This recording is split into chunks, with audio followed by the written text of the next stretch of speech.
الحمد لله وكفى والصلاة والسلام على رسول الله. أما بعد، ده القواعد الأصولية درسنا بل درت الأمر بالشيء أمر به وبلوازمه. امر چې کوم دی هغه په شی باندې دا امر په هغه شی هم دی دا هغه په لوازم هم دی. صحیح ده کنه چې هغه ټول جميع لوازم چې کوم دی هغه باندې به ته راتګ کې نو هغه باندې امر دی.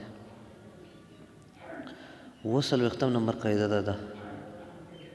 څه مطلب دی چې امر بالشی د امر وي په جميع لوازم باندې. مطلب د قاعده دا دی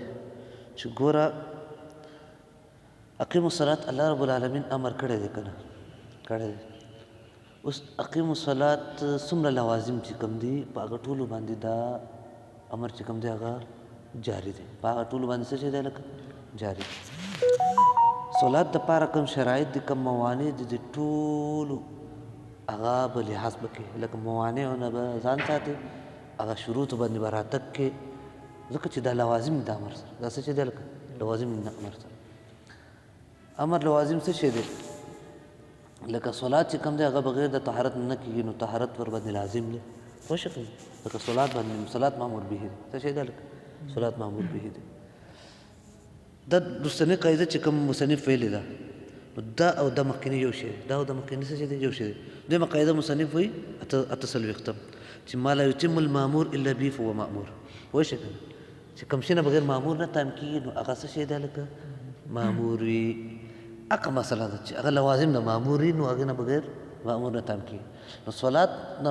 باندې چې امر راغلی نو دې څومره لوازمات چې دي هغه ټولو باندې به امر راغلی هغه څه باندې هلکه ټول لوازمات باندې امر راغلی لکه صلات استقبال القبله. پوه شئ که نه دغه شانتې علم بالوقت په وقت باندې علم دغه شانتې ستر العورت دغه شانتې حضور دغه خشوع خضوع دا ټول شیزونه چې کوم لوازمات د صلات دي صحیح ده که نه نو دا به دې ټولو باندې الله رب العالمین په یو حکم سره اقیم الصلات سره امر کړی دی. څه شی کړی دی لکه اقیم الصلات سره امر کړی دی. داسې به نه وي چې اقیم الصلات امر دی خیر دی او داسې پکې نه وي. پوه شئ که نه خیر دی دا ستر العورت دی پکې نه وي خیر دی پکې استقبال القبله دی پکې نه وي خیر دی دغه شانتې چې کوم دی هغه جماعت دی نه وي. پوه شئ که نه د ټول چیزونو باندې چې کوم دی دا چې ته نفي کوې نو دا اصل ګوره گویا کې ته مامور به باندې عمل نه کوې. صحیح دی که نه او قانون قاعده څه شی ده ما لا یتم المامور الا به فهو مامور. پوه شئ لکه مخکې تشریح په ما لا یتم الواجب کې ډېر تېر شوی ده هلته کې وګوره. ها بله قاعده مصنف راوړي وایي لا تکلیف الا بعلم وذکر واختیار. صحیح دی که نه تکلیف نشته دی مګر په علم سره او په څه سره لکه په ذکر سره او په څه سره لکه اختیار سره. څه شی سره لکه اختیار سره. درې شیزونه مصنف راوړو. صحیح دی که نه درې شیزونه چې هغه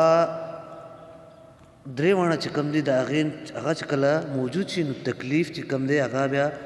منتفي کېږي. هغه څه شي کېږي لکه منتفي کېږي. دا هغه موانع التکلیف دی. دا څه شی دی لکه موانع التکلیف دی. تکلیف چاته ویل کېږي اول خو دا وپېژنه چې تکلیف چاته ویل کېږي. تکلیف ویل کېږي الزام ما فيه کلفه. څه ته ویل کېږي لکه الزام ما فيه کلفه هغه شی لازمول چې په هغې کې تکلیف وي. په لغت کې تکلیف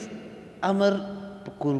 کلفت سره په یو مشقت باندې امر کو یو سړی په یو نفس په یو شي کې مشغول کول په دې ته چې کوم دی هغه ته تکلیف ویل کېږي. او اصطلاح کې چې کوم دی الزام مقتضی خطاب الشارع. صحیح دی که نه تا ته ویل کېږي لکه الزام د مقتضا د خطاب الشارع. صحیح دی که نه دې ته تکلیف ویل کېږي. ها نو اوله خبره خو دا واوره چې تکلیف اطلاق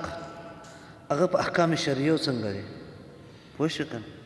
تکلیف اطلاق په احکام شرعیو باندې کول دا څنګه دي. نو اکثر علماو په نسبت باندې لکه د محققین علماو په نسبت لکه امام ابن تیمیه او داسې نور محققین چې هغه وایي چې دې باب کې چې کوم دی تکلیف چې کوم دی هغه اطلاق چې کوم دی هغه په دغه باندې احکام شرعیو باندې نه کېږي. ولې نه کېږي هلکه وګوره دا نه دی کول پکار داسې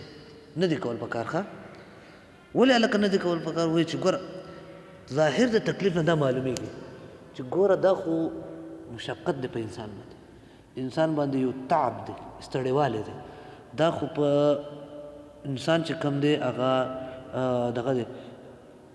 د ثقل دی په انسان باندې پوه یو بوج دی پوه شوې دا دی ګوره او حالانکې الله رب العالمین دا صفات چې کوم دی هغه د منافقینو دا عمل بیان کړي د چا بیان کړي دلته ګوره نبي صلی الله علیه وسلم څه فرمایي چې اثقل الصلاة على المنافقین صلاة العشاء و صلاة الفجر پوه شوې ټول نه در ګران لمونځونه اثقل الصلاة پوه شوې اوس ګوره دا منافقینو باندې عبادت چې کوم دی هغه ثقل لګي پوه شوې که مؤمنانو دپاره عبادتونه چې کوم دی هغه راحت او سکون او سرور ذریعه ده څه شی دی هلکه راحت سکون او سرور ذریعه ده پوه شوې که لکه نبي صلی الله علیه وسلم به فرمایي چې ارحنا یا بلال مونږ ته راحت ورکړه څه مطلب مونځ ته الله اذان ووایه چې مونږ مونځ وکړو پوه شوې که اقامت وکړو مونږ مونځ وکړو نو دا دغه دی خو دا خبره داسې دغه نشته ډېر قوي نه ده ولې ځکه چې تکلیف اطلاق چې کوم دی هغه په احکام شریعه باندې په قرآن و حدیث کې شوی په څه کې شوی په قرآن حدیث کې قرآن کې راغلی دی نبي صلی الله رب العالمین فرمایي چې لا یکلف الله نفسا الا ما آتاها یو نفس نه مکلف کوم الا ما آتاها مګر هغه چې څه چې ما دې له ورکړی دی پوه شوې که لا یکلف الله نفسا الا وسعها پوه شوې که نو مفهوم مخالف څه راوځي چې په هغه څه الله رب العالمین مکلف کړي دي چې هغه انسان په وس کې شته دی بل دی وایي چې ګوره د ثواب او عقاب د ثواب او اجرونه دا هم په دې وجه دی چې دې کې کلفت دی که نه که نفس کلفت نه وي پوه شوې که نه بیا به ثواب او اجر په څه میلاویږي پوه او هر چې تاسو چې کوم وایي چې ارحنا یا بلال یا مثال کے طور پر راحت او سکون هغه یو امر خارجي دی هغه څه شی دی لکه امر خارجي هغه دا دی چې هغه لذت غالب دی په دې باندې تکلیف باندې هغه لذت څه شي هغه غالب شي او سکون او اطمینان په دې تکلیف باندې غالب شي پوه شوې که نه دې وجې نه هغه کوم په اکثر غالب لګي نو دې وجې نه داسې کړي په اجماع د صحابو باندې تکلیف اطلاق په احکام شریعه باندې جایز دی پوه شوې په اجماع د صحابو څه شی دی هلکه جایز دی هلکه نور تفصیل درته نه کوم بس ښه دا خو یو شی شو تکلیف متعلق خبره شوله ښه نبي دا مصنف وایي چې لا تکلیفه الا څه شی الا بعلم و ذکر و اختیار تکلیف نشته په علم سره مګر په علم سره پوه شوې که نه نو تکلیف چې کوم دی هغې دپاره شروط دي اولنی شرط څه شی دی هلکه هغه علم دی ور په علمیت باندې څه دلیل دی چې تکلیف چې کوم دی هغې دپاره علم چې کوم دی هغه څه شی دی هلکه ضرورت علم چې کوم دی هغه ضروري دی ګوره دلایل ټول قرآن او سنت په دې ګواه دي چې هغه چې کوم دی تکلیف چې کوم دی هغې دپاره علم ضروري دی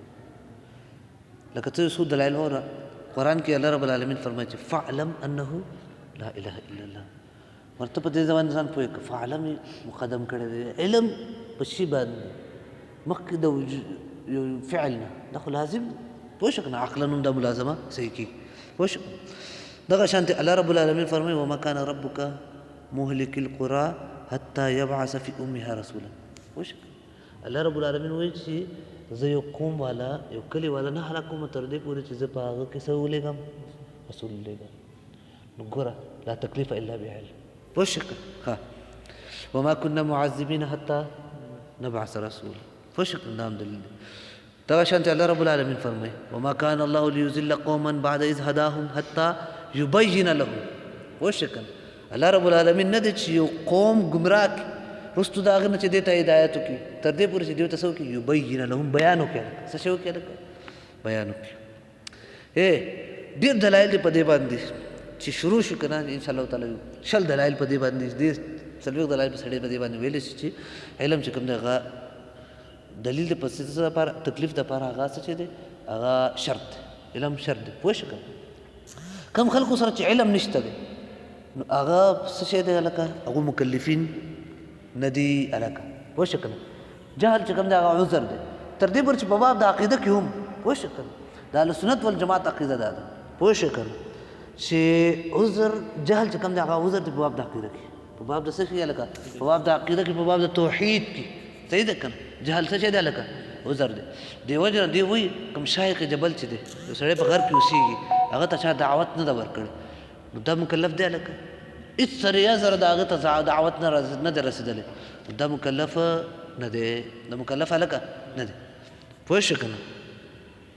ولې هلکه وما كنا معذبین حتی نبعث رسولا دا آیت دلیل په دې باندې پوه شو هلکه دغه شان ټول احکامات والا مړه یو سړی دی هغه په نسیان سره مونځ پرېښود نه عدم علم دی مونځ باندې د هغه علم نشته نوی مسلمان شوی دی مونځ یې ونه کړ ټایم په هغه باندې تېر شو پوه شو نو هغه به ګناهګاري کوي نه ګناهګاري ځکه چې دې ته علم نه و پوه شو او دومره وخت ورسره نه و چې علم زده کړي دغه شانتې نور احکامات دي ډېر تفصیلات د حکمونو داسې دي چې هغه په هغه باندې د علم د عدم علم د وجې نه هغه احکام حکم ورباندې نه مرتب کېږي پوه شوې هلکه ښه نو لا تکلیفه الا بعلم دغه شان دی و ذکر معنی یعنې هغه شی به تا ته یاد وي څه شی هلکه دا دویم شرط دی په وخت د تکلیف کې نسیان چې کوم نه نسیان په هغې باندې تکلیف مرتفع کېږي هغه باندې څه کېږي هلکه تکلیف چې کوم دی هغه پورته کېږي په نسیان سره په دې څه دلیل دی هلکه په نسیان سره چې کوم دی هغه تکلیف پورته کېږي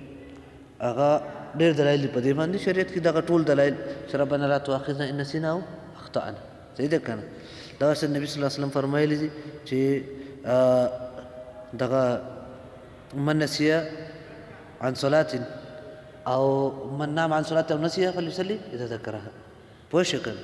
دغه شانتې الله رب العالمین فرمایي دي وليس علیکم جناح فيما اخطأتم به ولكن ما تعمدت قلوبکم پوه شو که نو دا ټول دلایل دي په دې باندې چې ذکر چې کوم دی هغه شرط دی څه دپاره هلکه تکلیف دپاره پوه شو ښه بل چې کوم دی هغه څه وویل اختیار اکراه کې په حالت د اکراه کې هم تکلیف پورته دی حالت د اکراه کې چې کوم دی هغه تکلیف څه شی دی لکه مرتفع دی ولې لکه په دې باندې څه دلایل دي هغه دلایل مخکې چې مونږ وویله چې دغه باندې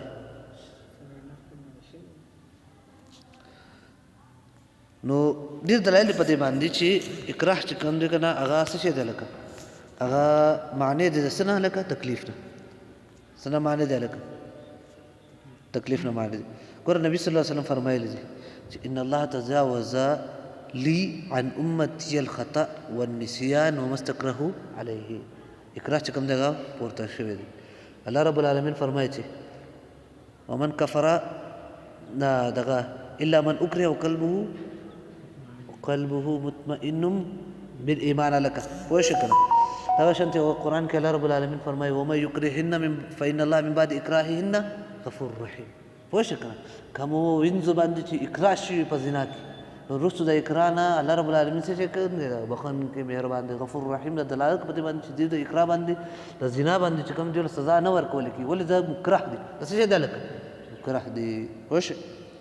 ډېر دلایل په دې باندې چې اکراه چې کوم دی هغه عذر دی په تکلیف کې دې که وجې نه مصنف وایي